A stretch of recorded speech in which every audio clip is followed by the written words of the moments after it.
Arguably the most buzzworthy topic on Wall Street this year has been artificial intelligence. And in recent weeks, we're seeing a flurry of strategic partnerships in the space involving firms like NVIDIA, OpenAI, and even NYSE-listed retail giant Walmart. Joining me now for more on this is Mike Cow. He's a strategist at YieldMax. Mike, welcome to the show. Hi, Ashley. How are you? Doing well, doing well. Before we dive into the news, can you tell me what service YieldMax is providing?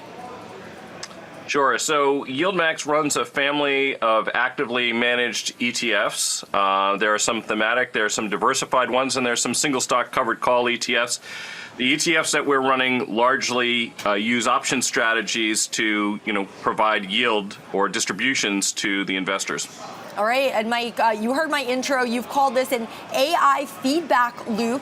How are these new partnerships between OpenAI and companies like AMD, Broadcom, and Walmart fueling the next wave of chip demand? Well, it's an interesting thing, of course. The build out for AI is, dramatic in its size and scale. And what I happen to observe is that some of the most recently announced transactions, they had some echoes, I would say, of some of the, it's a little unfair to call them incestuous, but there is definitely an internal sort of flow of money that's going on. So, for example, we obviously had some big commitments from OpenAI with Oracle, AMD, NVIDIA, unsurprisingly.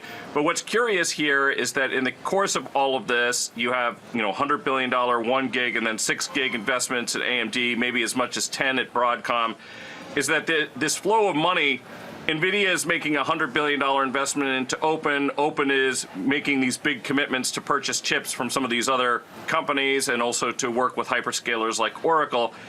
And it's a little reminiscent of some of the deals that took place frankly, in the late 90s and into the early aughts when the internet was really first becoming a big thing. And to a certain extent, this makes some sense when you think about it, because the scale of these transactions, you would need, number one, to plan well in advance. And in Open's case, obviously, it's going to need the investment to support all of this. But just the fact that there's sort of this circle of money that's going amongst all of these organizations, it just sort of raises one's eyebrows a bit when you see that the valuations of some of these businesses are also well above where they have been. For example, AMD is now trading about 40 times forward. We've got Broadcom in a similar number. NVIDIA, arguably, and somewhat interestingly, of all of these companies, is the cheapest relative to their growth rate. All right, and NVIDIA is still leading in the space, but we're seeing others stepping into the spotlight as well. And what does that shift mean for investors looking at the semiconductor space? Well, I think it's good news for investors. It's nice to see it broaden out. I mean, there is the reality, though, that the technology stack of these respective businesses is not as easy as one might think to pivot from one to another. If you build your technology stack on NVIDIA GPUs and that's what your data centers are operating, it isn't exactly like you can simply say, okay, well, we're going to switch from Ford trucks to Chevy trucks for the next go-round. But, there is a lot of ways that these technology stacks work together, and I think that's what we're beginning to see, is that some of the carry-on benefits that would go to, I think, first Broadcom and then secondarily to AMD and then to companies like Oracle, that's what we're beginning to see now. All right, and with so much excitement and buzz around AI, how can investors tell the difference between long-term opportunity and short-term hype? Well, it's interesting because, there have been some studies about, I heard your earlier guest talking about productivity improvements. I know that MIT Sloan did a study a couple of years ago, and they were talking about the productivity improvements of the more entry-level employees that start using large language models to, improve their work. It's replacing Google, essentially, as the way that people quickly educate themselves on a topic. And so I expect that for a lot of that work, some of those productivity improvements are already being seen, even if they're not being advertised that much.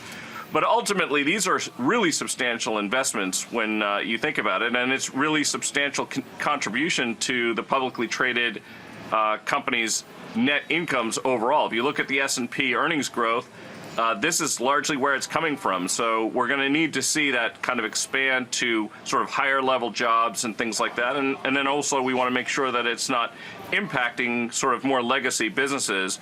That obviously could create some weight of its own on the economy overall. But I think we are going to start seeing those improvements. People wouldn't be making these investments if they didn't believe in them. And this is one of those situations where I think anybody who's not making those investments feels like they're ultimately going to get left behind and thus feel compelled to do so. All right. Thank you, Mike Cow, strategist at YieldMax. Thank you. Coming up, healthcare.